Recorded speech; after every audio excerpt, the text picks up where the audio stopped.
이제 시간이 되었기 때문에 미래 약속 포럼 6.25 74주년 기념 남북 평화 통일 기도회를 시작하도록 하겠습니다. 먼저 국민 의례를 시행하도록 하겠습니다. 다 자리에 한번 일어납니다.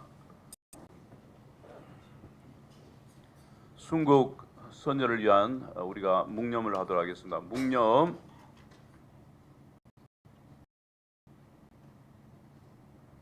바로 우리 애국가 1절만 부르도록 하겠습니다.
앉아주시길 바랍니다. 한국기독교총연합회 회장이시면서 대한기독교연합회 상임회장이신 정서영 목사님 나오셔서 환영사해 주시겠습니다.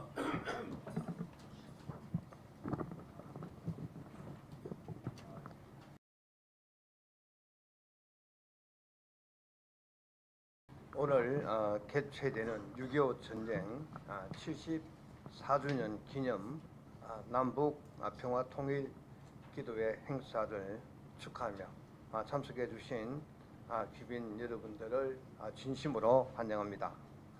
오늘 우리는 기도를 통해서 6.25 전쟁의 상흔을 치유하고 평화 통일을 염원하기 위해서 이 자리에 모였습니다.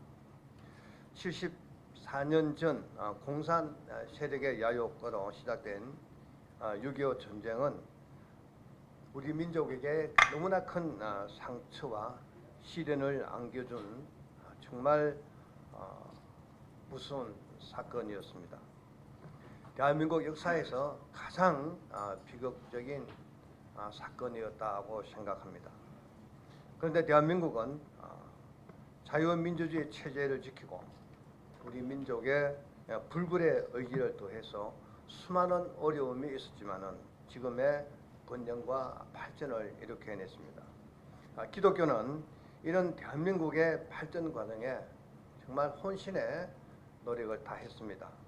전쟁 시기는 물론이고 복구 기간에도 한국 교회는 국민들에게 큰 위로와 희망을 주었고 나가서 국가적 통합과 사회적 화합 그리고 국가 재건을 위한 국민의 마음을 하나로 모았습니다. 오늘날에도 기독교는 국제 평화와 남북 통일을 위한 중요한 가치를 전달하면서 우리 사회 도덕적 나침반 역할을 충실히 시행하고 있습니다. 우리가 한반도의 평화 통일을 기원하는 이 자리에서 하나님께서 우리에게 주신 사랑과 그 용서를 기억하면서 오늘 하나된 마음으로 기도를 드리고자 합니다. 우리 한국의 평화와 화합의 길로 나가는 우리 발걸음에 하나님의 축복이 함께 하시길 기원합니다. 오늘 여러분 이 자리에 오신 것 진심으로 축하드리면서 우리 남북 평화를 위한 기도회를 통해서 다시 한번 한국 사회가 화합하는 큰 역할을 시작하는 그런 시간이 되기를 축원합니다. 감사합니다. 다음은 미래포럼 사단법인 상임 부회장이신 장상은 장로님께서 기도하시겠습니다. 다 같이 기도하겠습니다. 다 같이 기도드리겠습니다.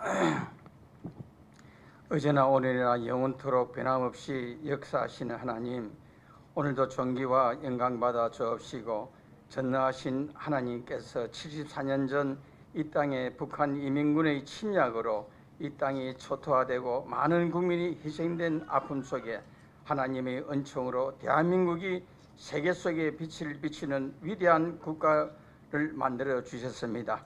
거룩하신 하나님, 이와 같은 수치와 치욕이 다시는 이 땅과 이 땅 민족에게 임하지 못하게 하옵시고 하나님의 권능으로 우리 대한민국과 국민을 지켜주시기를 간절히 바라고 원하나이다. 하나님, 특별히 오늘 74주년 강단에 세우신 권순동 의원님을 하나님께서 기억하여 주시고 의원님이 하시고자 하는 모든 일에 하여 축복하시고 형통하게 하여 아멘. 다음은 한반도 국제대학원 대학교 총장으로 계시는 최한우 총장님께서 오늘 축하 말씀을 전하겠습니다. 네, 6.25 모임으로 이렇게 모였는데 제가 애국에 자주 가는데 애국에 가면 친구들을 만나면 아직도 통일 못하냐, 아직도 니들은 싸우냐, 얼마나 창피한지 몰라요. 대답하기도 곤혹스럽습니다. 이 독일, 베트남, 예멘도 통일했는데 유일하게 남은 우리 한반도 아직도 분단과 갈등. 최근에는 또 참 외국 나가는 게 두려워요. 어떻게 너희들은 오물, 풍선을 날리냐? 그럼 이제 북한을 욕을 하면 너 같은 민족 아니냐? 그래서 이게 욕할 수도 없어요. 어떻게 네 민족이 질떨어지냐 그 얘기인데 어떻게 이걸 욕을 합니까? 아주 창피해서 애국인 만나는 게 두렵습니다. 북한은 참 세계에서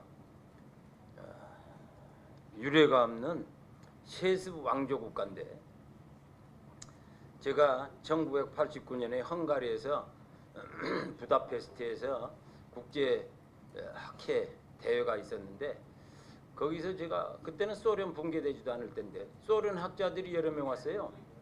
저는 몰랐죠. 근데 어떻게 같은 테이블에 앉아 있게 됐는데 그 소련 학자들한테 제가 너무 궁금해서 처음 만났으니까 소련 사람 물었어요. 김일성 어떻게 생각하냐? 그랬더니 막 비웃으면서 김일성을, 그 유명한 세계적인 학자들인데 김일성을 비웃는 거예요. 그 왜 그러냐? 그랬더니 어떻게 사회주의에서 주체가 있냐? JUCHE 주체 그러더라고. 어떻게 사회주의에서 민족주의가 있냐 이거예요. 그러면서 비웃어요. 참 세계에서 우리 민족이 너무 독특하다는 생각이 듭니다. 그러나 우리 한반도에서 전쟁은 안 내야 되는데 제가 리비아도 가봤고 시리아도 가봤고 이라크도 여러 번 가봤는데 괜찮은 나라였어요. 전쟁 나더니 지금은 난장판 돼버렸습니다. 지금은 너무 화력이 강해서 전쟁 나면 끝이에요. 그래서 이 북한이 독특한 북한을 놓고 전쟁은 안 내야 되는데 이 위기 관리를 어떻게 할 것인가도 늘 걱정이 되고 참 우리 기도 제목입니다. 전쟁은 대부분 다 우크라이나를 봐도 그렇잖아요. 이 나라들도 강대국들의 개입인데 어떻게 강대국들의 개입을 하지 않게 하고 잘 하냐. 제가 보니까 인도는 아주 잘해요. 인도는 전통적으로 러시아하고 친한데 그러면서 또 미국과도 관계가 좋아. 중국하고는 국경 분쟁으로 늘 싫어하는데도 관리를 잘하는 거예요. 선을 안 넘도록. 또 일본도 보면 일본은 또 인도하고 달라요. 전적으로 미국 편인데 G7 서방 편인데 어떤 중국하고는 늘 역사적 갈등이 있으니까 그러나 러시아하고는 갈등 관계를 잘 관리하더라고요. 그래서 저도 그런 생각, 우리 한국의 모델에 지정학적 위기관리 이게 있어야 되는데 아니면 전쟁을 하면 어떻게 되겠어요.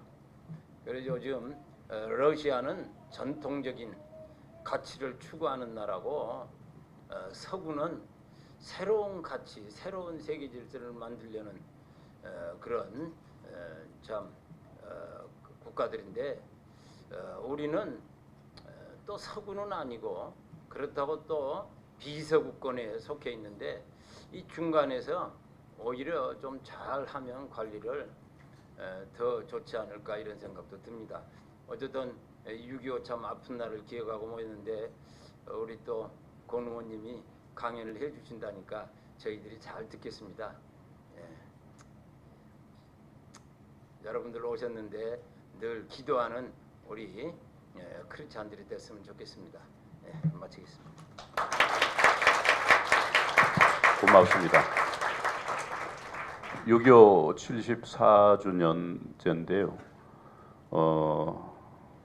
6.25 전쟁이 일어났을 때 우리나라가 초토화가 되었고 부산만 남았는데 피난 온 성도들이 부산에서 살려달라고 기도했을 때 기적 같은 역사로 메가더 장군을 통해서 유엔군 참전으로 우리나라가 오늘 여기에 있습니다. 그 은혜를 절대 잊어서 안 되고요. 미국 같은 데 여행하다 보면 자녀들을 6.25 전쟁에 참전시켜서 전사한 그 자녀들의 사진을 자랑스럽게 동네마다 그 전시를 해놓고 기억을 하는 것을 보면서 참 부끄러운 마음이 들고 죄송한 마음이 들었습니다. 그리고 유일하게 부산에는 남구 대연동에 유엔 공원 묘지가 있습니다. 이제는 평화군이기 때문에 이제는 그런 유엔이 참전해서 전쟁하는 건 없다고 생각. 유일무이하게 유엔 공원 묘지가 있습니다. 다른 유엔은 다 모셔갔지만 2209 자유대한민국이 그때 동방에서 작은 나라 어디에 있는지도 모르는데 자유를 잃어버리는 나라라고 해서 유엔군이 참전해서 전투하고 전사한 유해가 2209가 유엔 공원 묘지에 있습니다. 우리 결코 이들의 희생을 잊어서는 안 될 줄 압니다. 이번 현충일에 현충 6월 6일 날 동네마다 길에 국기를 달았는데요. 원래는 달지 않았습니다. 대한민국 그러면 안 된다고 저는 생각하거든요. 여러분들이 정말 하나님이 우리에게 베푸신 은혜, 외국 16개국이 우리와 전혀 관계없는 사람들이 와서 전사하고 이 나라를 지켜준 은혜를 절대로 잊지 않기를 원합니다. 이 시간에는 우리 권선동 의원님 소개를 하겠습니다. 우리 권 의원님 하면 국회의원들 중에 저는 권선동 의원님이 기억납니다. 참 신실하시고 할 말을 하시고 또 침묵하시면서 나라를 가장 사랑하시는 분이 권선동 의원님이라고 생각합니다. 이 시간 나오셔서 대한민국의 안보와 남북 문제, 강원도이기 때문에 더 어떤 시급한 어떤 긴장감을 갖고 있지 않나 이런 생각이 듭니다. 박수를 한번 격려하겠습니다. 감사합니다.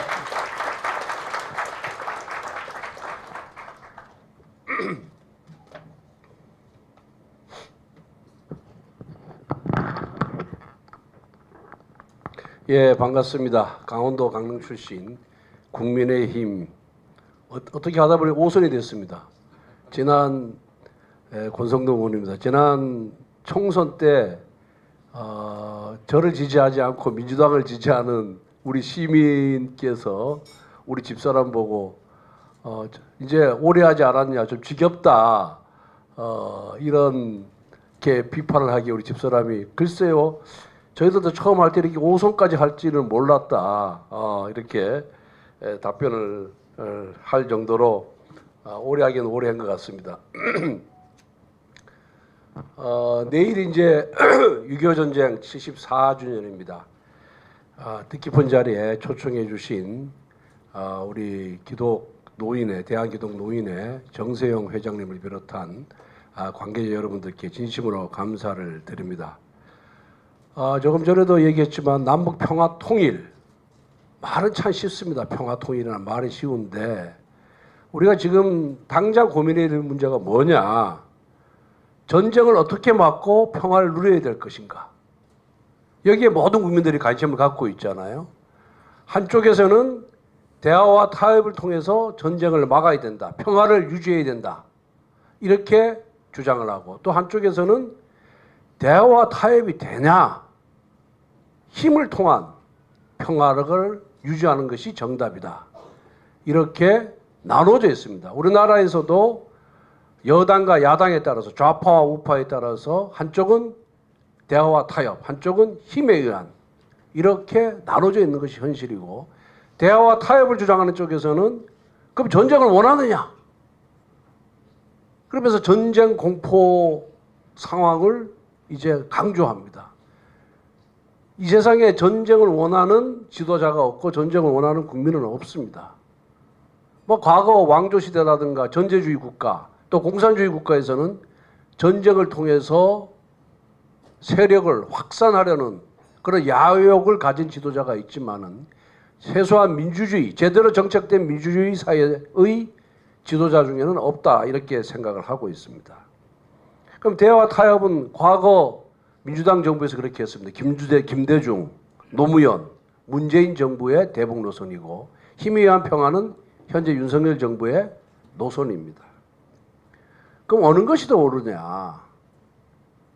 저는 힘이 뒷받침되지 않는 평화는 결국 굴종적인 그리고 항복에 불과하다 저는 이렇게 생각을 하고 있습니다. 현재 신냉전 체제로 전환 중일 때는 특히 힘과 동맹 관계가 중요해질 수밖에 없다 저는 그렇게 생각을 하고 있습니다. 그러면은 왜 신냉전 체제냐? 여러분들 다 아시다시피 과거에 냉전 시대였습니다. 미국과 소련을 중심으로 양극 체제가 세계 2차 대전 이후에 지속이 됐습니다. 그런데 1990년에 이제 동구권의 사회주의가 몰락하면서 냉전 질서가 해체됐고 그 이후 30년 동안 화해 시대가 전개됐습니다. 세계 인류사에서 세계 역사에서 30년 동안 이렇게 평화가 유지된 전례가 없었습니다. 유일하게 30년 동안 평화가 유지된 것이 1990년에서 2020년까지입니다. 그때 중국은 덩샤오핑의 개혁 개방 노선을 추구하면서 중국이 세계의 공장이 되었고 그때 우리는 어떻게 했습니까? 많은 경제적 이익을 확보했죠. 그런 화해의 시대 1990년에서 2020년까지 30년이라는 세월 동안 우리의 안보, 우리의 세계관은 안미 경중이었습니다. 안보는 미국하고 하고 경제는 중국하고 하겠다. 아주 적절한 그 선택이었죠. 현실에서. 그런데 2020년부터 중국하고 러시아가 자유주의적인 세계 질서에 도전해 오면서 신냉전 체제로 지금 전환 중에 있습니다. 그 지역적으로 보면 세 개의 갈등 국면이 있습니다. 첫째, 우크라이나 전쟁으로 촉발된 유럽과 러시아의 갈등이 첫 번째고요. 혹시 물 한 컵만 갖다 주시겠습니까? 예. 예. 감사합니다.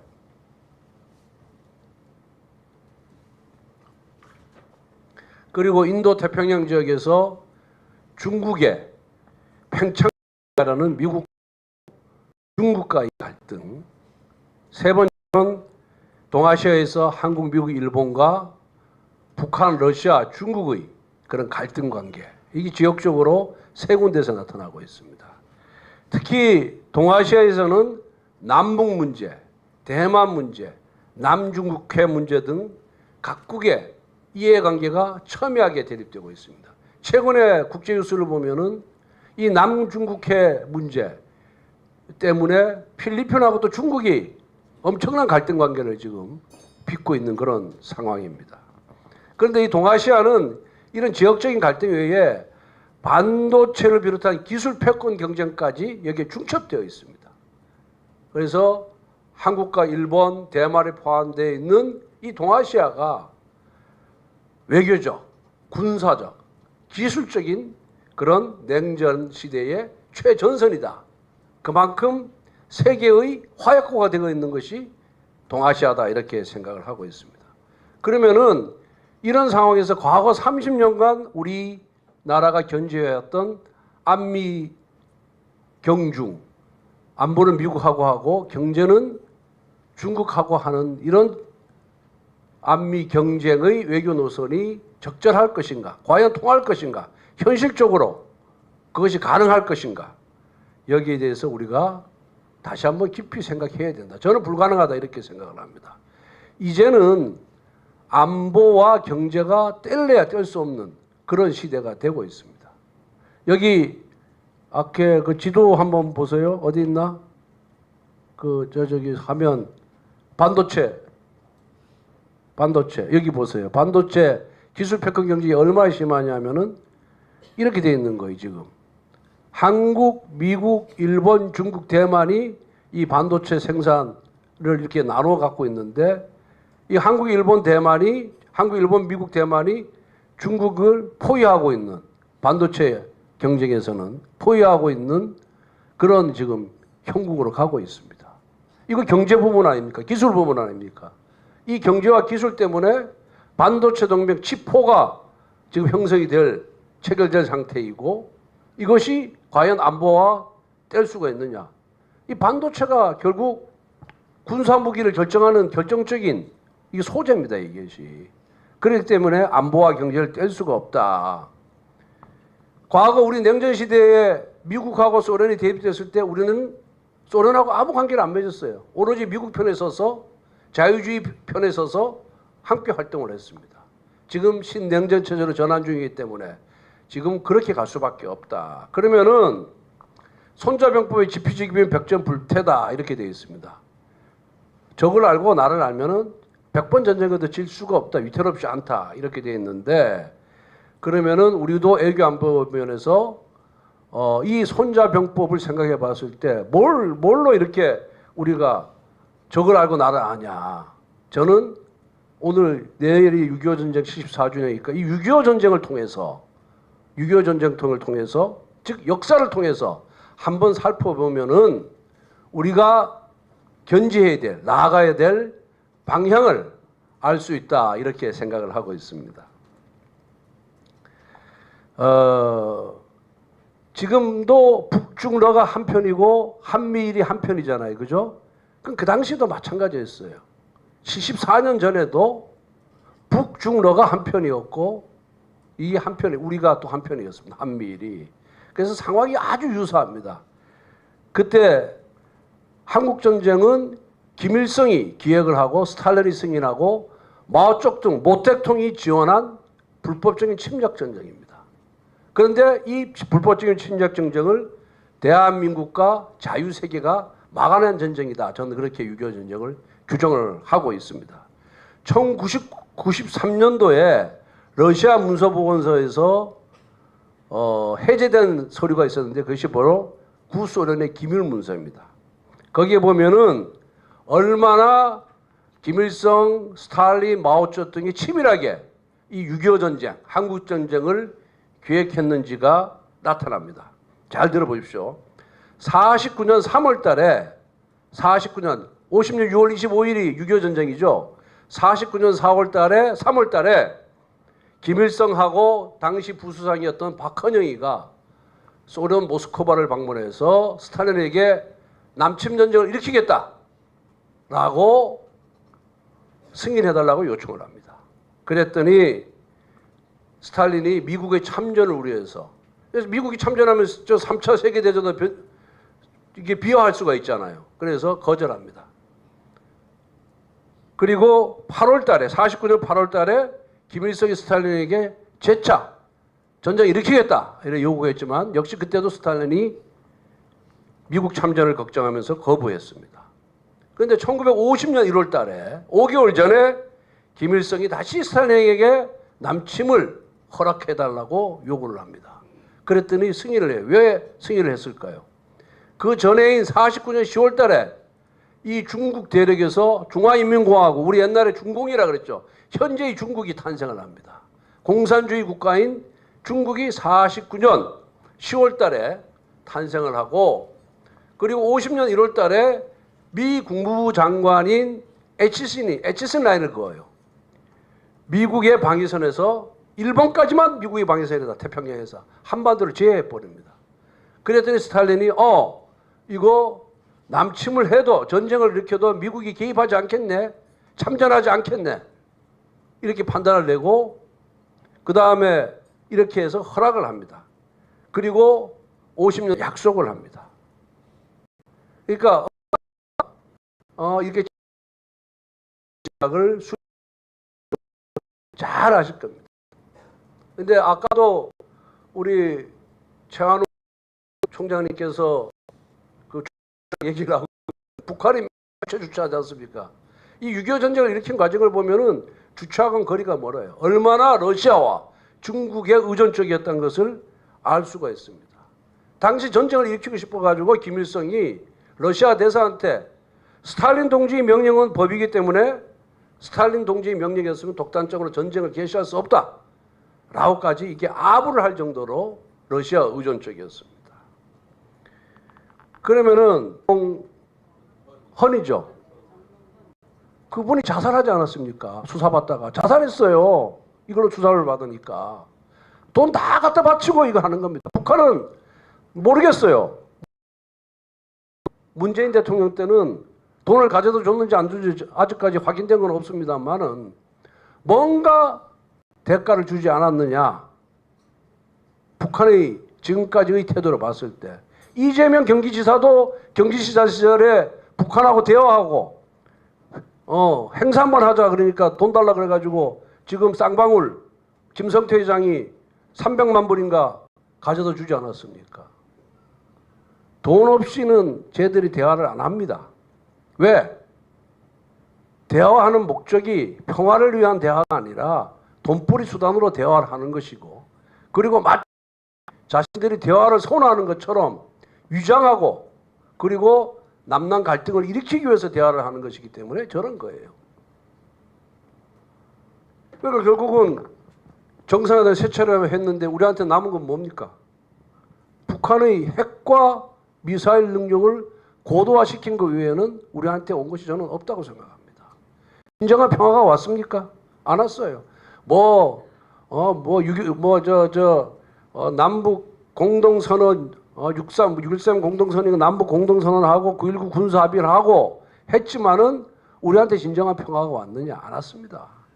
우리가 쌀 보냈더니 오물로 똥물로 우리한테 갖고 이게 북한이에요. 그런데 미국의 유명한 보수 정치가가 있습니다. 베리 골드워터라는 사람이 있는데 이 사람이 지금의 미국의 보수 정당, 즉 공화당의 이론적 근거를 제시한 그런 사람입니다. 이 사람이 상원 의원을 5번 했어요.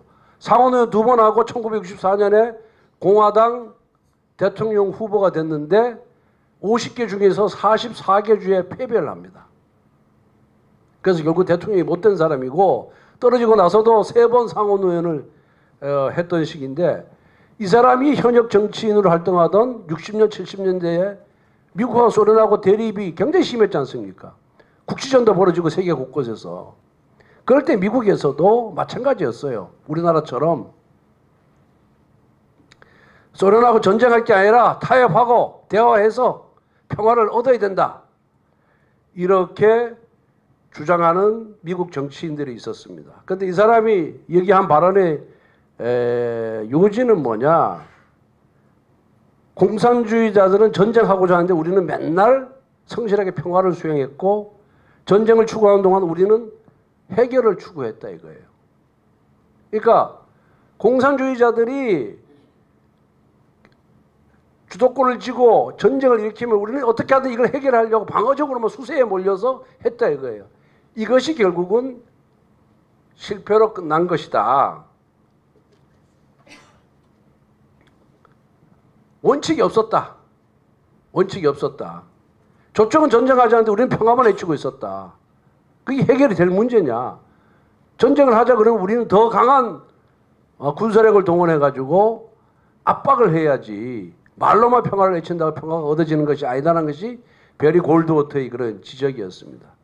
문재인 정부 당시에 이인영 통일부 장관이 뭐라 그랬습니까? 포탄이 떨어져도 평화를 외쳐야 한다고 그랬습니다. 9.19 군사합의하면 뭐합니까? 북한은 하나도 안 지켰어요. 드론 보내고 뭐 보내고 하나도 안 지켰어요. 그럼 우리만 지키고 있었다니까. 우리만. 합의라는 것이 뭐냐? 대화라는 것이 뭐냐? 상대방이 진정성이 있어야지 대화와 타협이 이루어지는 거 아니겠어요? 합의라는 것이. 여러분들 상대방은 진정성이 전혀 없는데 형식적으로만 대화, 말로만 대화하는데 우리가 대화하자 평화하자 해서 그게 이루어집니까? 안 이루어지잖아요.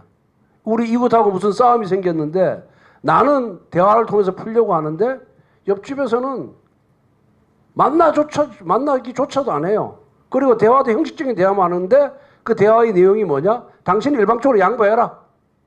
그럼 내가 응해주겠다. 이런 식의 대화는 대화가 아니죠. 그러니까 우리가 앞에서 쌀 보냈더니 북한 우리에게 똥풍선을 보내고 우리 정부가 불법적으로 북한에 돈 송금했더니까 이거 핵개발하는 데 사용한 거 아닙니까? 그러니까 평화는 위장이었어요. 대화도 위장이었어요. 그래서 굴복의 평화는 평화가 아니다. 그리고 대화와 타협을 통한 평화가 일시적으로 성공할 수 있지만은 상대방이 힘을 길러서 쳐들어왔을 때 그 평화는 하루아침에 깨지기 마련입니다. 이런 거는 역사적으로 너무 많아요. 이웃 국가 사이에. 상대방을 완전히 그러니까 뭐랄까 우리 평화 체제를 유지하자, 설림 관계를 유지하자, 협정 맺어놓고 한쪽이 힘을 막 길러요. 그 상대방이 방심한 순간에 그 딱 쳐가지고 그날을 먹어버립니다. 이런 건 역사적으로 너무 많습니다. 그래서 대화와 타협이 필요하지만은 그 대화와 타협을 하기 위해서는 힘이 전제가 돼야 한다. 저는 그렇게 생각을 하고 있습니다. 그 다음에 한국전쟁에서 얻을 수 있는 두 번째 교훈. 북한이 남침한 후에 트루먼 대통령이 무슨 일이 있어도 저 계좌 써야 한다. 이렇게 트루먼 대통령이 욕설까지 하면서 북한의 도발을 그 저와 중국이 있으니까 이건 자유진영에 대한 도발로 간주를 해서 막아야 된다라고 트루먼 대통령이 얘기했어요. 그러면서 미국 국민들을 상대로 호소를 합니다. 라디오를 통해서. 그 호소의 내용이 북한의 남침은 유엔 헌장 위반이고 평화를 침해한 것이다. 이 도전에 정면으로 대응해야 한다. 공산주의 세력이 한국을 침략했다는 사실은 세계 다른 지역에서도 비슷한 공격 행동이 있을 것을 우리가 알아야 된다. 이렇게 하면서 미 국민들에게 한국 참전에 대해서 호소를 했고 또 여기에 영연방 국가들을 비롯한 16개 국가가 호응을 해서 이렇게 이제 전쟁에 대한 전기가 이렇게 됐습니다. 그런데 이런 우방의 지도자 못지않게 자유질서, 자유를 사랑하는 각국의 참전 용사들이 있었습니다.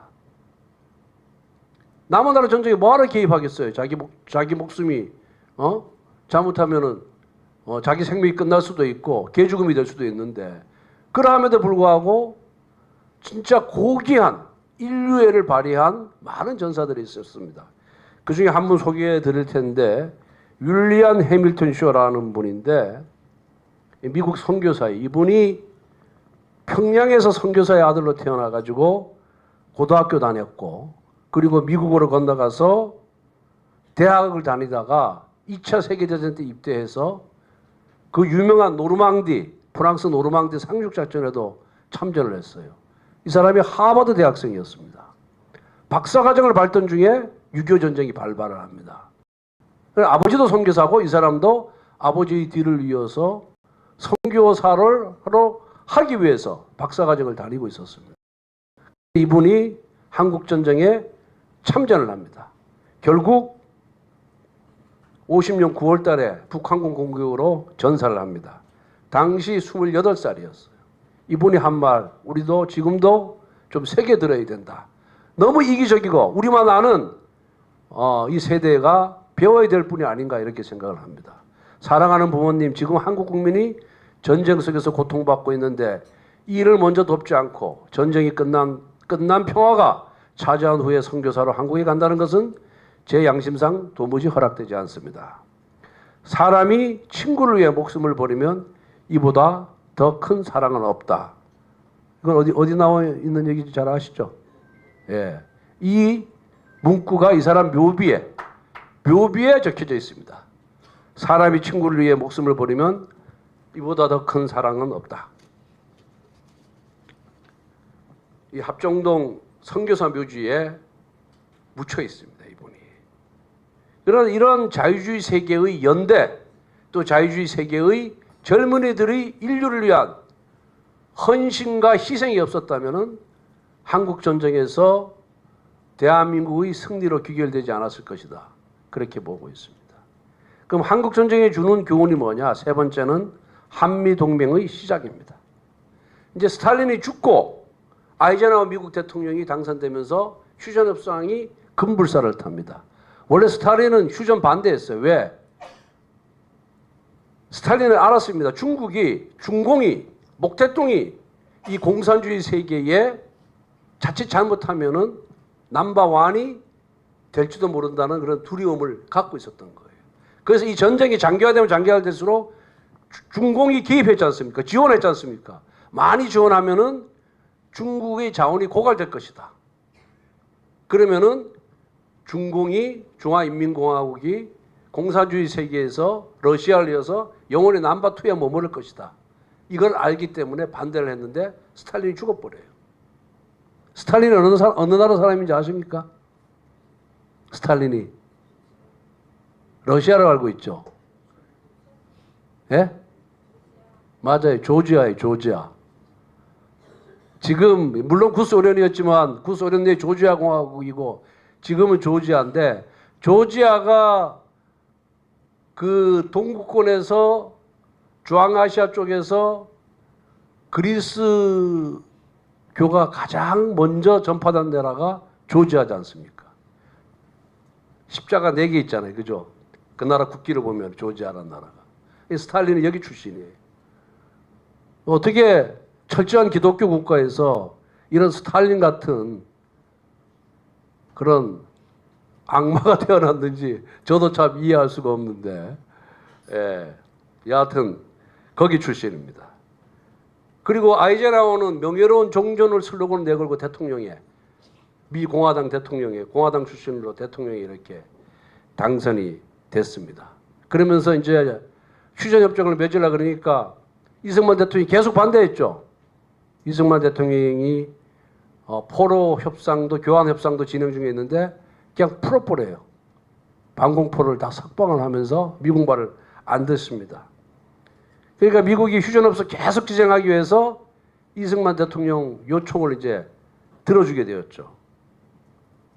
이승만 대통령이 한미 상호 방위 조약을 맺어야 된다. 한미 동맹을 맺어야 된다. 미국이 들어주고 싶지 않았어. 왜? 미국은 강대국이고 대한민국 세계 최빈국이자 최약소국이에요. 그런 나라하고 동맹관계 맺고 싶겠습니까? 제가 처음 국회의원 돼서 국회의원 되기 전에 검사 때 미국에 출장을 갔는데 유엔을 방문했어요. 과장도 만나기 어렵습니다. 유엔 과장도 안 만나줘요. 그때가 96년도였는데 1996년도였는데 그 후에 반기문 사무총장이 당시 청와대 박주선 법무비서관 모시고 또 유엔을 방문했는데 그때 유엔의 국장도 안 만나줍니다. 그래서 명색이 대한민국의 법무비서관 즉 그 당시 민정수석을 대신할 때였거든요. 나는 새도 떨어뜨린다는 법무비서관이 갔는데 뭐 콜롬비아 대학교 교수 거기는 대우 그룹에서 지원을 해주기 때문에 만나주고 별로 안 만나줘요. 별로. 근데 박근혜 정부 때 가보니까 확 달라졌더라고요. 확 달라졌어. 대한민국 위상이 그만큼 높아졌기 때문에 그런 겁니다. 그런데 그 당시에 별볼 없는 대한민국을 상대로 누가 그런 한미동맹을 동맹관계를 맺습니까? 이건 이승만 대통령의 벼랑끝 애교 전술, 그 양반이 지략이 아니었으면 저는 불가능했다고 생각합니다. 그래서 그 한미 상호 방위 조약 당시에 미 국무장관이 댈러스라는 분이었는데, 댈러스 국무장관이 한미 동맹에 대해서 뭐라 얘기했냐면은, 세계 최강인 미국의 지도자가 세계 최고 약소국의 지도자를 만나서 자국의 정책을 약소국의 정책에 맞춘 것이 이번이 처음이다. 역사적으로 미국이 대한민국에 제공한 것 이상으로 다른 나라에 제공한 적이 없다라고 자기 소회를 말할 정도로 정말 세계 역사상 있을 수 없는 조약이 우리 이승만 대통령의 해안으로 탄생한 것이 바로 한미 상호 방위 조약입니다. 그러면서 이승만 대통령께서 이제 한미 상호 방위 조약은 우리 후손 앞으로 누대에 걸쳐서 우리 후손들이 갖가지 혜택을 누릴 것이다. 이렇게 예언을 했습니다. 이 한미 상호 방위 조약 때문에 오늘 대한민국이 경제적으로 성장할 수 있었던 겁니다. 왜? 안보가 튼튼해졌기 때문에, 안보의 틀이 확실히 갖춰졌기 때문에, 그리고 전쟁이 나면은 미국이 개입한다는 것을 전 세계가 알고 있기 때문에, 경제적 번영의 토대는 바로 여기다. 그리고 이승만 대통령이 정말 역사적으로 잘한 것은 토지개혁이었습니다. 농지개혁이었습니다. 제가 재작년에 필리핀을 방문하고 또 작년에 그 콜롬비아, 남미의 콜롬비아라는 나라 알죠? 거기도 5천만 명, 우리나라하고 규모가 비슷한데 땅덩어리 뭐 우리보다 한 8배 정도 크고 한 나라인데, 거기 외무장관들을 만났더니 저한테 묻는 것이 어떻게 농지개혁을 성공했냐 이거야. 어떻게 농지개혁을 성공했냐. 그 비법을 알려달라 그러더라고요. 그런데 저희들은 농지개혁 성공했다는 거, 농지개혁 했다는 거 역사 교과서에서 배웠을 뿐이지, 우리 어른들이나 주변에서 농지개혁이 정말 어렵고 힘들고 이 농지개혁의 그 의미에 대해서 얘기해 주는 사람들이 거의 없었거든요. 아마 이 자리에 계신 분들도 잘 모를 거예요. 과거 역사적 사실로만 알고 있을 뿐이지. 그 왜 이렇게 묻냐고 가만히 봤더니 이 나라는 몇몇 대주주가 농토를 다 소유하고 있는 거예요. 그리고 대부분의 국민들이 99%가 다 소장농으로 사는 거예요. 소장농으로. 그러니까 중산층이 형성되지 않는 겁니다. 맨날 소장농으로 사니까 경제 성장하고 중산층이 형성될 수 있다는 것을 그 사람들이 아는 거예요. 그래서 여야 의원 같이 갔는데 아무도 대답을 안 하기에, 그 대답 안 하면 대한민국 국회의원들이 수준이 형편없는 게 되잖아요. 그래서 제가 할 수 없이 마이크 잡고 대강 얼버무리면서 이렇게 얘기를 했던 기억이 납니다. 그래서 와서 다시 공부를 해보니 이 대한민국의 농지개혁으로 대한민국이 자경농이 많이 생기니까 이 자경농들이 사람들이 소유욕이 있잖아요. 그리고 농민들은 제일 소중한 게 뭡니까? 땅이에요. 6.25 전쟁이 일어났을 때 내가 갖고 있는 땅을 빼앗기기 싫어서 이 자경농들이 앞장서서 군인이 되고 전쟁에 참여를 했던 겁니다. 그리고 이분들이 악착같이 농사를 지어서 남는 돈으로 이 돈을 벌여가지고 자식들의 교육을 시킨 거예요. 이 가난의 대물림을 끊어야 되겠다. 그래서 결국은 이것이 대한민국 경제성장의 발판이 됐다. 그런데 진짜 필리핀 같은 나라 제가 가보니까 좀 새끼로 빠지겠습니다. 제가 필리핀 주니어 마르코스 대통령 취임식에 갔습니다.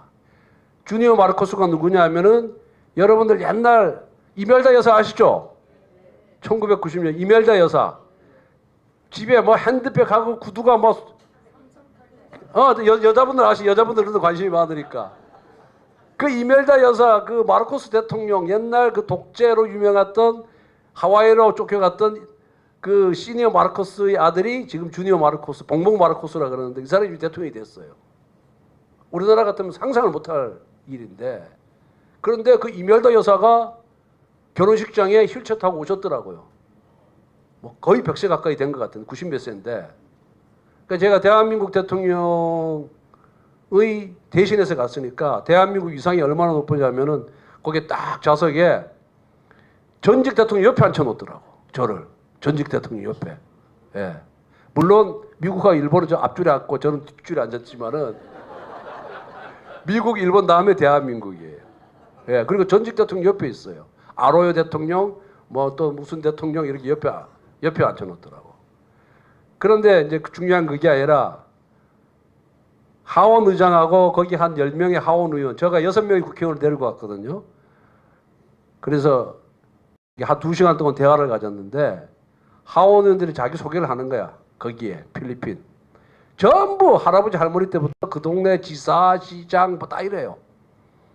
평범한 집 아들이 하나도 없어. 평범한 집 딸이 하나도 없어요. 그러니까 누대에 걸쳐서 정치인 가문에다가 거의 세습에다가 돈도 어마어마하게 많고 그 지역이 거기는 권력을 가진 사람이 금까지 갖는 거예요. 경제력까지. 그래서 제가 돌아오는 버스 안에서 우리 의원님들 보고 뭐라 그런지 아세요? 내가 다 보면서 이랬어요.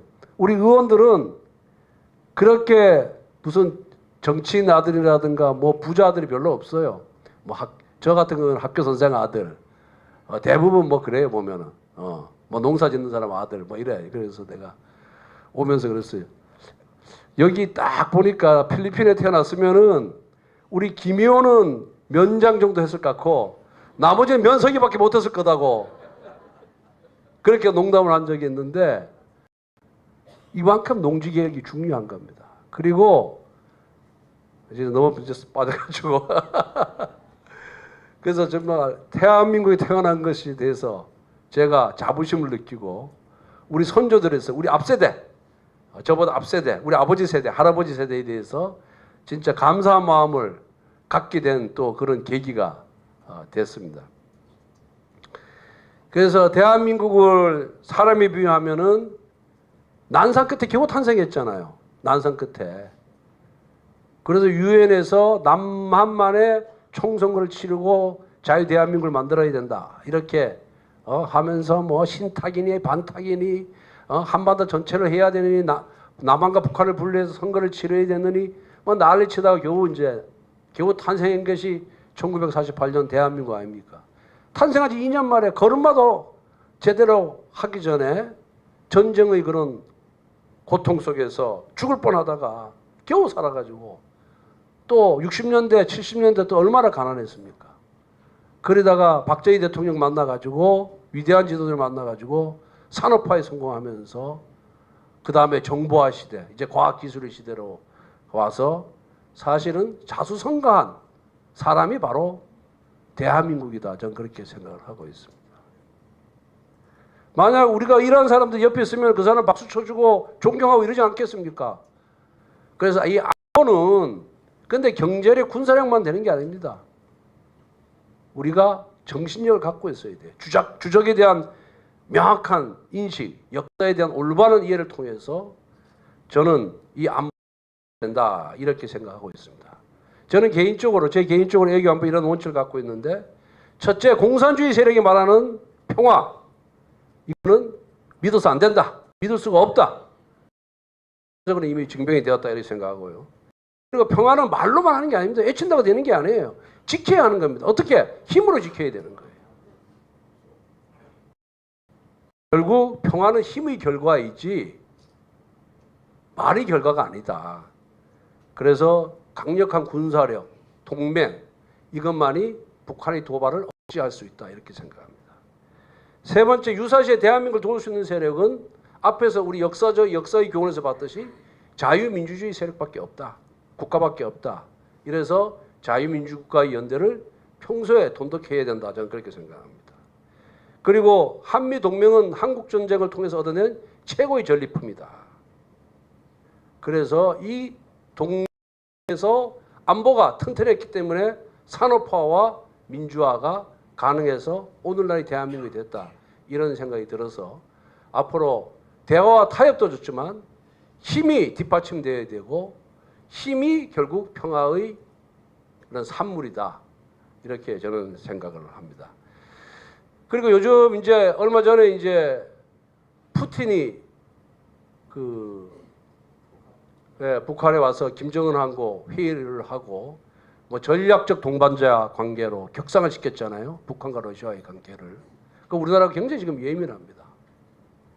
근데 오늘 보니까 어느 신문을 보니까 국가정보원 산하의 연구소에서 북한과 러시아가 저렇게 밀접한 관계를 맺고 러시아가 정말 살상무기의 기술을 북한에 제공하게 되면은 대한민국은 어떻게 해야 되느냐, 어떻게 지켜야 되느냐에 대해서 핵무장을 하든가 최소 핵무장을 할 수 있는 그런 수단을 갖춰야 된다. 이렇게 나온 보도를 봤습니다. 제가 여러분들 다 아시다시피 핵무기는 비대칭 전력이에요. 아마 현재 이분 중에 대칭 전력과 비대칭 전력이 뭔지 구분을 잘 못하시는 분들이 계실 텐데, 대칭 전력이라는 것은 뭐 총이면 총, 탱크면 탱크 이런 재래식 무기를 말하는 것이고, 비대칭 전력은 핵입니다. 핵은 이 대칭 전력을 재래식 무기를 한순간에 그냥 무력화시키는 것이 핵무기 아닙니까? 그래서 비대칭 전력이라고 하는 거예요. 이 핵무기에는 대칭할 만한, 대결할 만한 무기가 없는 거예요. 근데 제가 그 기사가 나와서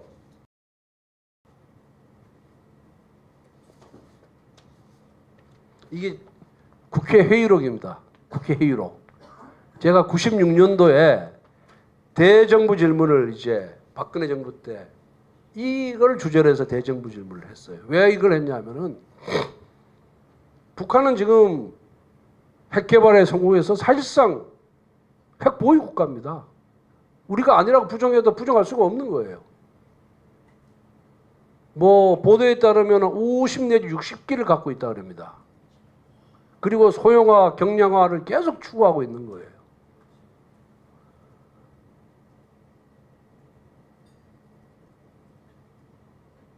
그런데 이제 우리는 이제 핵무기를 보유할 수가 없잖아요. 우리는 이제 비확산 국가에 속하고 있기 때문에. 그런데 제가 그때 이걸 해야 된다고 얘기했어요. 이 핵을 핵으로 억제하는 것을 공포의 균형 정책이라고 그럽니다. 공포의 균형 정책. 밸런스 오브 테러라고 하는데, 그때 제가 주장했던 것이 이런 식으로 주장을 했어요. 우리 아까 최한우 총장님께서 인도 말씀을 많이 하셨는데, 인도하고 파키스탄이 원래 같은 민족이에요. 그런데 종교가 달라서 인도는 힌두교고 이슬람 파키스탄은 이슬람이어서 이제 2차 세계대전 두 개의 국가로 쪼개졌습니다. 동파키스탄, 서파키스탄 하다가 지금 하나는 이제 서파키스탄은 이제 방글라데시로 이제 가버렸죠. 이렇게 갔는데, 인도하고 파키스탄이 국경 분쟁이 많았어요. 인도는 대국이고 파키스탄은 소국이잖아요. 인도가 계속 가서 쪼박는 거야. 계속 하면은 군사 보내가지고 패고 한 거예요. 그런데 어느 날 이제 인도가 중국하고 경쟁을 하다 보니까 중국의 위협에 맞서기 위해서는 핵을 개발해야 된다. 인도 사람들이 머리가 좋잖아요. 특히 수학적인 능력이 타오르는 사람이에요. 그래서 인도가 핵 개발을 합니다. 그러니까 뭐 파키스탄도 같은 민족이니까 파키스탄도 몰래 핵 개발을 해서 성공을 하는 거예요. 성공을 하니까 그 다음서부터 인도하고 파키스탄의 국경 분쟁이 거의 없어요. 평화가 유지되는 거예요. 그리고 인도가 파키스탄 건들지를 못해요. 왜? 여차하면은 파키스탄이 핵무기를 사용할지도 모른다는 이런 두려움이 있는 거죠. 대국이니까. 그래서 핵과 핵으로 균형을 맞췄습니다. 이게 공포의 균형입니다. 미국과 러시아도 마찬가지고 러시아와 영국도 마찬가지고. 그럼 이스라엘은 그 중동 국가의 조그마한 소국에 인구 700만에 불과한 이스라엘이 중동에서 자기 목소리를 내고 큰 소리를 어떻게 치느냐. 그건 바로 이스라엘이 핵을 갖고 있기 때문에 그렇습니다. 공식적으로는 자기들이 핵을 보유한다는 얘기를 안 해요. 그런데 사실상 핵을 갖고 있습니다. 그러다 보니 이스라엘이 큰 소리를 치는 겁니다. 그러다 보니까 이제 이란이, 이스라엘하고 철천지 원수가 어디입니까? 이란이잖아요. 이스라엘이 그래도 뭐 이집트하고 옆에 있는 이집트하고도 평화조약 체결하고 뭐 사우디아라비아하고도 뭐 외교관계 수립하고 이러는데 이란하고는 철천지 원수예요. 헤즈볼라 뭐 이렇게 다 도와주는 게 지금 이란 아닙니까? 이란도 이제 핵을 개발해야 되겠다 하면서 북한으로도 지원받고 뭘 지원받게 하는데 이스라엘의 그 정보기관이 어딥니까? 모사드라는 거잖아. 모사드. 이 모사드의 요원들이 얼마나 대단하냐면은 이란에서 핵 개발하는 과학자들을 다 테러로 죽여버려요. 출근길에 폭탄 설치해가지고 차 폭발시켜서 죽여버리고 오토바이 타고 가다가 차서 죽이고. 왜? 이란이 핵을 개발하는 순간 자국의 안보가 엄청난 위협을 받고 있다. 그리고 얼마나 공작을 잘하는지 핵을 개발하려면 각종 프로그램을 만들어야 되잖아요. 그리고 각종 부품이 들어가야 돼요. 그 부품 판매상으로 모사드 요원이 위장을 해서 가서 접근해서 파는 거예요. 그 팔 때 그 부품의 일부에 결함이 생기게끔 하고 프로그램을 구동하는데 프로그램에 오류가 발생하게끔 만들어놔요. 그래서 아직까지 이란이 이걸 못 만드는 거예요. 이란이. 그러니까 이번에 한번 쿠웨이트 영사관, 시리아 쿠웨이트 영사관을 이란 영사관을 이스라엘이 먼저 공격하니까 한번 미사일 쏴고는 잠잠하지 않습니까? 왜 잘못 건드리면은 더 큰 대량 보복을 당할까봐 못하는 거예요. 근본적으로는 이스라엘이 핵무기를 갖고 있고 비대칭 전력을 갖고 있고 저기는 안 갖고 있기 때문에 이란은 안 갖고 있기 때문에 이란이 하는 척만 하는 거죠. 자국민들 보라고. 이렇게 했는데 저도 어떻게 하든지 지금 신냉전 체제로 전환이 되고 있고 또 대립 상태가 격화되고 있고 그래서 미국을 자꾸만 설득을 해야 됩니다. 우리가 뭐 미사일도 뭐 몇 킬로 뭐 장거리 미사일 우리가 중거리 미사일 확보 못했잖아요. 미국이 반대해서 이제 중거리 미사일까지 확보를 했단 말이에요. 미국이 이제 승리나에. 그래서 어쨌든 간에 미국을 설득해서 우리도 뭐 전술핵을 들여오든가 아니면은 핵무기를 개발하든가 최소한 핵무기를 개발할 수 있는 농축우라늄이나 플루토늄을 추출할 수 있는 이런 시설을 만드는 것까지는 허락을 받아야 된다. 이것이 저는 대한민국 안보의 핵심이다. 이걸 제가 96년도에 대정부 질문에서 이렇게 주장을 했는데 이러면 저보고 저건 무슨 전쟁 광이냐 뭐 싸움을 좋아하는 사람은 아니냐 이렇게 생각하는데 저는 그렇지 않습니다. 남하고도 잘 싸우는 걸 싫어해요. 근데 TV에 민주당이 하도 엉터리 짓 하는 친구들이 많으니까 제가 강하게 얘기하다 보니까 그런 모습만 비추니까 제가 뭐 엄청나게 싸움 좋아하고 강한 사람으로 보이지 저는 사실은 개인적으로 누구하고도 싸우지도 않고 또 눈물도 엄청나게 많은 사람이고 억울한 사람 보면은 앞장서서 도와주는 그런 정의감이 투철한 사람입니다, 제가. 예, 그래서 검사 때도 그랬고 변호사 할 때도 억울한 사람 살리기 위해서 엄청나게 노력을 많이 했고 국회의원에 대해서도 억울하다 그러면 다 만나주고 얘기 들어주고 그런 과정을 거쳤습니다. 그래서 결국은 안보라는 것이 힘이 강해야 된다. 우리 뭐 역사적으로 봤지 않습니까? 임진왜란, 병자호란 우리가 왜 당했습니까? 왜군에 당하고 또 청나라 만주족에 당하고 한 이유가 뭐겠습니까? 힘이 없었기 때문에 그런 거예요. 힘이 없었기 때문에. 그러니까 조선 임금이 그 땅바닥에 머리를 9번 쪼면서 말이에요. 9번 쪼면서 중국 황제한테 신하의 예를 다 갖추고 이랬지 않습니까? 그런 역사를 보더라도 힘이 없으면 절대 안 됩니다. 평화와 타협 외치다가 북한은 비대칭 전형이 핵무기 갖고 위협하면 어떻게 하겠습니까? 지금은 미국이 그래 도와준다고 하니 망정이지. 미국이 만약 변심해서 트럼프가 대통령이 돼가지고 못 도와주겠다 그러면 어떻게 하겠어요?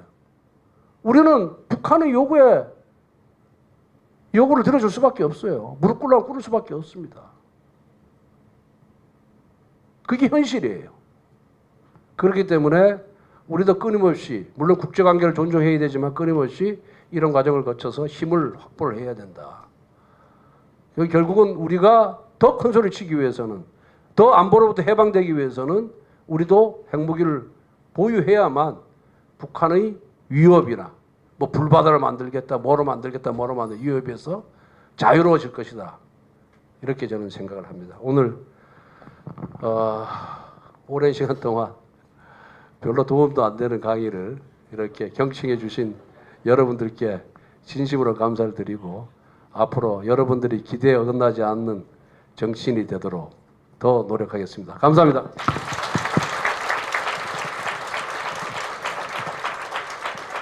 감사합니다. 짧은 시간에 우리나라 역사와 또 전쟁사와 또 안보에 대해서 이렇게 명확하게 우리 권선동 의원님께서 이해가 잘 가도록 우리가 앞으로 어떤 생각을 가지고 살아야 될지를 또 이렇게 다시 한번 각오를 다짐하는 귀한 시간 주셔서 너무 감사하고, 박수를 한번 크게 한번 격려하겠습니다. 감사합니다. 네. 혹시 질문 있으면 예, 질문 있으면 질문을 하시길 바랍니다. 아주 우리 권선호 의원님이 꿰뚫고 있는 것 같습니다. 앞으로 귀한 지도자가 될 것 같습니다. 여러분 질문 편하게 한번 해보시기 바랍니다. 몇 사람만 좀 하도록 하겠습니다. 예, 질문 받고. 예. 강의는 너무 잘한 모양이죠. 질문이 없으신 거 보니까. 예, 질문 한두 사람만 하겠습니다.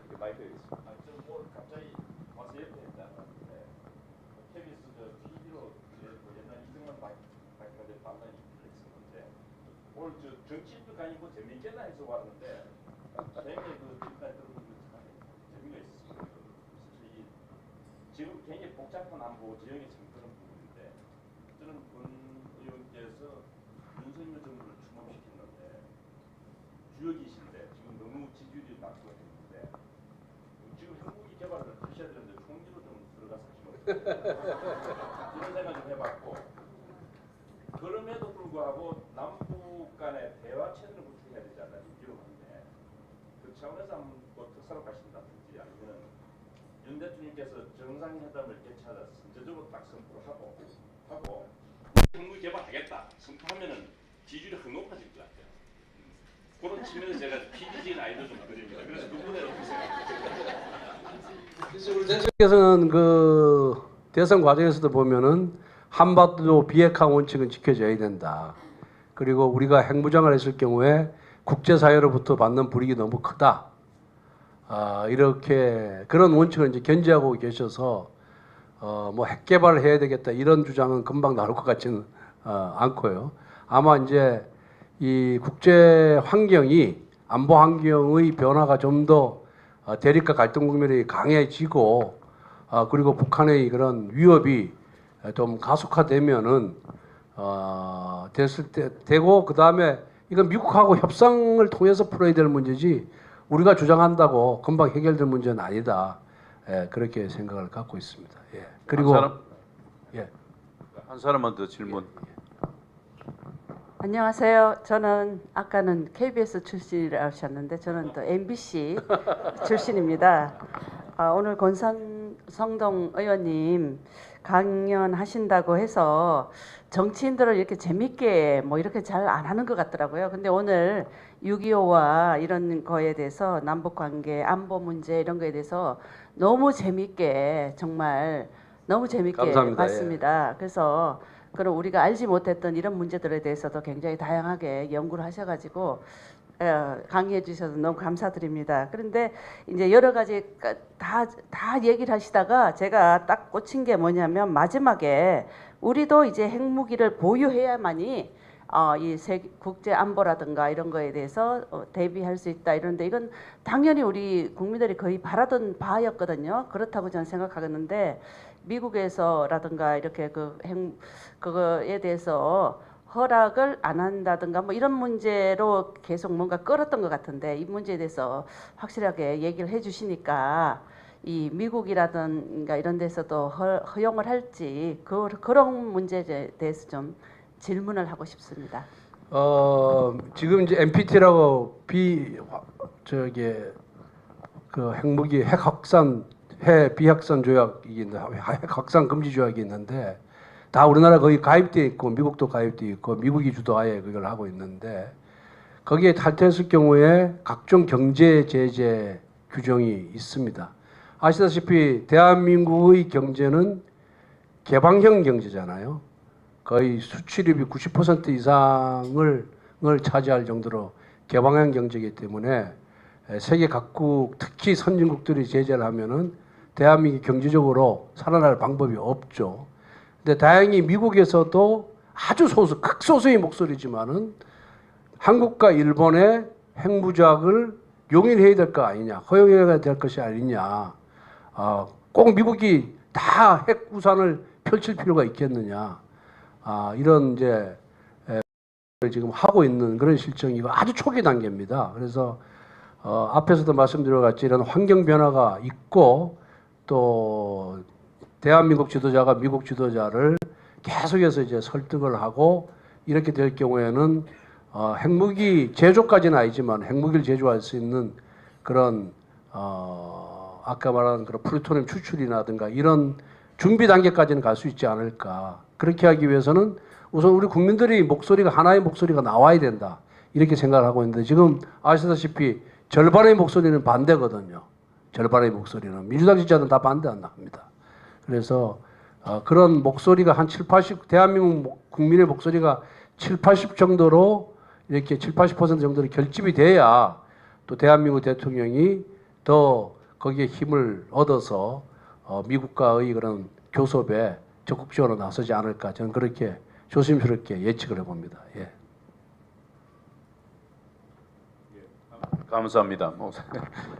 한번 다시 한번 박수를 한번 격려하고요.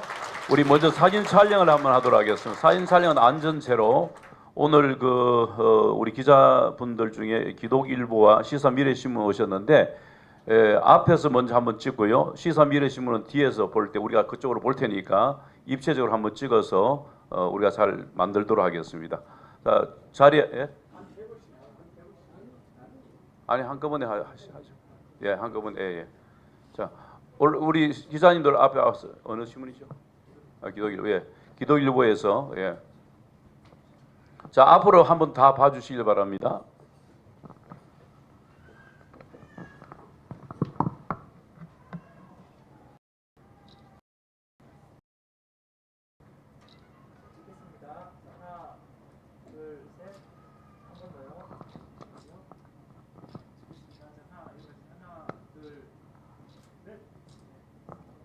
예, 됐고요. 뒤에서 한번 우리 뒤로 한번 바라보십시다. 예, 뒤에서 우리 찍겠습니다. 시사 미래신문에서 찍도록 하겠습니다. 이것 좀 이거 좀 올려주시고 잠깐만 화면 좀 올려주시고 예. 자, 아니야.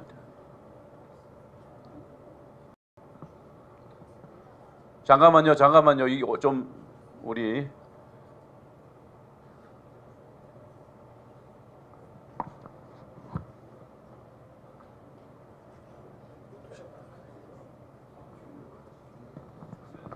뒤에서 좋은 카메라로 찍기 때문에 깨끗하게 잘 나올 겁니다.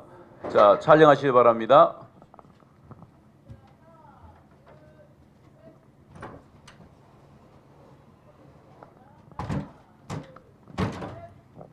예, 감사합니다. 고맙습니다. 우리 시사 미래신문 기독일보 감사합니다. 이 시간에는 마지막으로 대한기독교 노인의 대표 회장이신 엄병철 목사님, 우리 오늘 마무리 기도와 식사 기도하고 식사하는 시간을 갖도록 하겠습니다.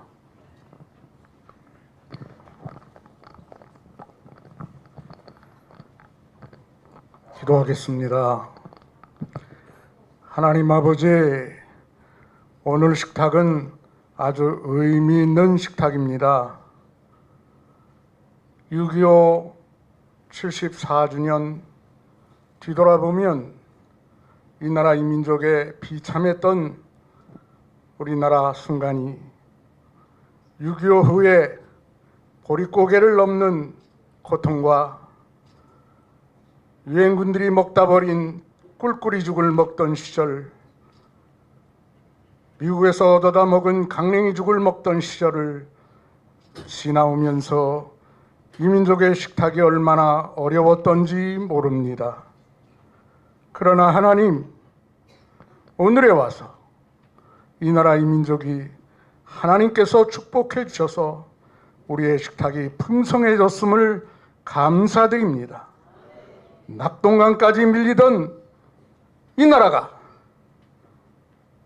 세계 군사대국이 되고, 경제적으로 어렵던 이 나라가 경제대국이 되고, 아버지 하나님, 식량 어떻게 해야 될지 모르던 이 나라가 온 세계 식량을 생산하는 선도적인 나라가 되게 해주시고, 가만히 생각해 볼 때 우리는 하나님을 생각하지 않을 수가 없습니다. 아버지, 이 나라를 축복해 주신 것을 감사합니다. 특별히 이 나라가 선교적인, 세계적인 선교사, 또 선교하는 나라, 미국에 이어서 세계 선교적인 대국이 되게 해주셔서 감사합니다. 하나님 아버지, 이제 우리에게 나눠주실 귀중한 은혜는 음식뿐만 아니라 예수님의 카이로스 시간, 십자가 피공로 이를 믿는 자들에게 하나님께서 예수님의 귀한 시간, 영혼 속의 현재를 사는 우리가 되게 해주셔서 너무 감사합니다. 이 식탁의 의미를 붙들고 하나님께 감사하고 영광 돌리옵고 예수님 이름으로 기도드렸습니다. 아멘. 맛있게 드세요.